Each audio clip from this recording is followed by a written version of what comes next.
সূরা আল ফাতিহা। বিসমিল্লাহির রহমানির রহিম। রহমান রহিম আল্লাহ তাআলার নামে। আলহামদুলিল্লাহি রাব্বিল আলামিন।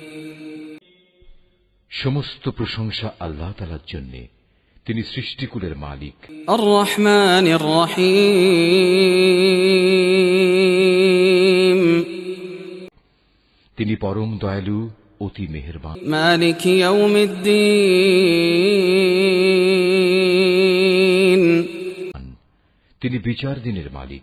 ইয়াকা না'বুদু ওয়া ইয়াকা নাস্তাঈন, আমরা তোমারই বন্দেগী করি এবং তোমারই সাহায্য চাই।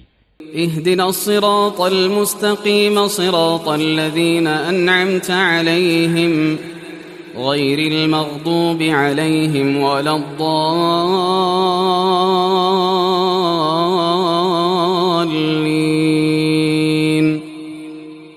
তুমি আমাদের সরল ও অবিচল পথটি দেখিয়ে দাও, তাদের পথ যাদের উপর তুমি অনুগ্রহ করেছ, তাদের পথ নয় যাদের উপর অভিশাপ দেওয়া হয়েছে, এবং তাদের পথ নয় যারা পথভ্রষ্ট হয়ে গেছে।